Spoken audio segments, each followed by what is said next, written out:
Hi, this is Penny with Thrifting for a Profit. I wanted to show you a little bit of my death pile. I wanted to show you a little bit of my organization. I had put up a video the other day, but since then I actually changed rooms. I changed rooms with my son because I like where my desk can be here, and I've got TV going, watching thrifters, and there's where I take my pictures. So right now I am going through this death pile of great name brand clothes. And as I've showed you before, this is how I do my jeans by numbers. And here's my totes. They're all A, B, C, D, E, F, G. I'm thinking about changing up the numbers so I won't run out of ABCs. And there's, well, my hangers. I've been taking things off the hangers today. So I just wanted to show you a little bit of what I'm doing. I do have mannequins. I love using her for jewelry. And I have one that's just half-faced, which is half-bodied. And I do have one up there in the window. And I like doing different pictures, different mannequins, different styles.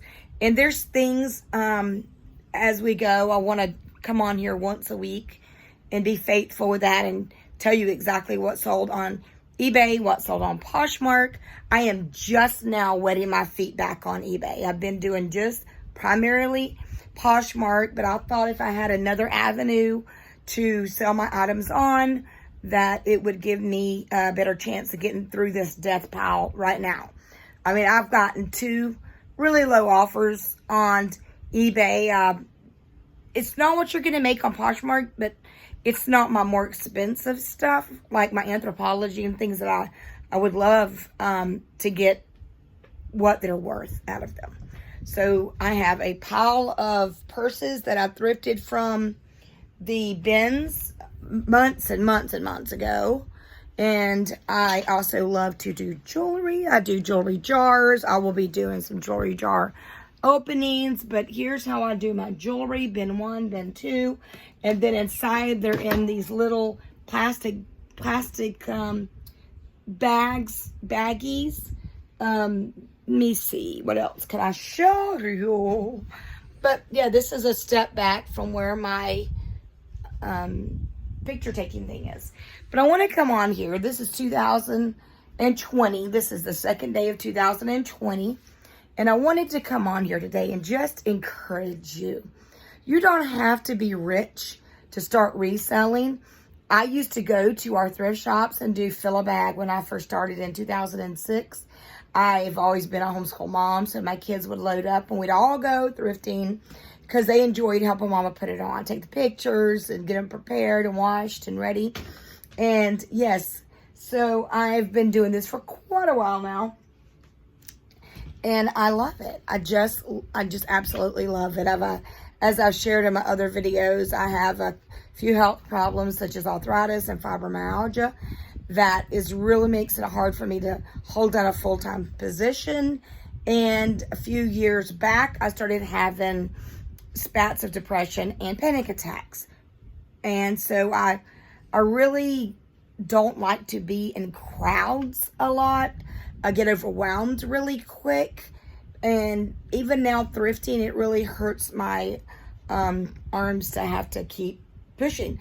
I didn't know till this year that's what it was fibromyalgia. I was just diagnosed, and if anyone knows how bad that hurts, it is extremely painful.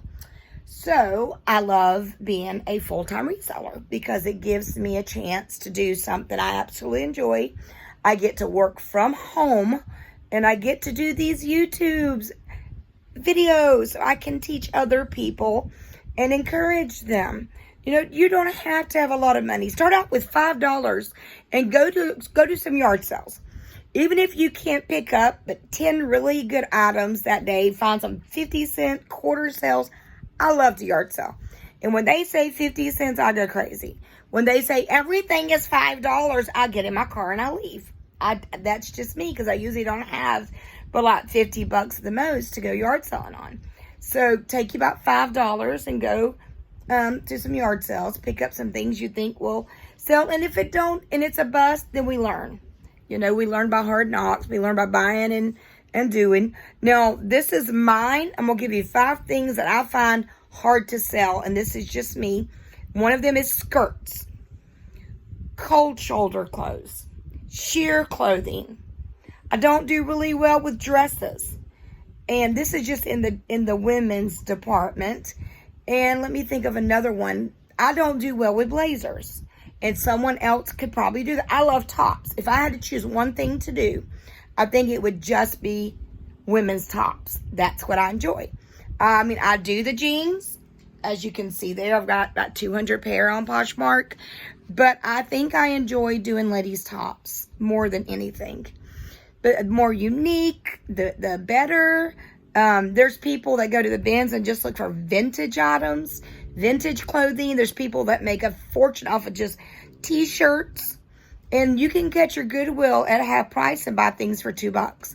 So if you can only get a few things, don't get discouraged by looking at our death piles. I buy out these 2 ladies in my town. I buy out they only have a yard sale like for twice with everything they source with. And they source just like we do, but they sell it at a garage sale every week. And then after they've done it a couple times, and then I buy their what's left over. And so, plus, I can go to 3 thrift shops in my town and buy things for $1 a piece. And I love to thrift. So don't get discouraged at my death pile, because this doesn't mean that you can't do this. I actually get overwhelmed with this much. So if I could really just have the money to go and just pick out, and it isn't the money, it's just I have that source that I can actually purchase from, and I take advantage of that. But I have like 3 thrift shops. I can really go shopping. I've got 15 minutes from here, a Goodwill. But they're really expensive, I think. I don't want to pay $4.50 for a shirt. I'd rather go to yard sales and get them for $1. All right, that's penny thrifting for a profit. When I walk into a store, my eyes and my mind and my brain is, what can I find to flip? And we have one thrift shop that I have been in. I usually just go to the books and go to the bric-a-brac and things that I enjoy. And the other day I went in there and all their clothes are $1. And I thought, I really only once or twice have looked through their clothes, but one day I spent hours in there and I ended up with like 20 nice tops to sell. Well, the other day I went and I thought, I'm going to look on their pants, their jeans, $1 a piece. I found a pair of Prana pants. So don't ever pull up to a garage sale and think by the house or the way it looks, or maybe it's too small. Get out and dig, because it's when you're digging you're going to find those treasures. If you have any ideas that you would like for me to do, I'm going to try my best to do some haul videos and thrifting videos, but it's just I don't go thrifting every day. But if you'd like to see what's in this pile and what I'm going to sell it for, I can do some videos like that. But this is Penny. I am grateful for every subscriber. I have 381 now. I've been doing this for 3 years, but I haven't been consistent. So I can't look at the other resellers that have YouTube channels and say, oh man, she's got 10,000. No, because I have not really put in the effort that I needed to. But I'm hoping 2020 is going to bring more videos. Subscribe, like, and hit the little dinger bell.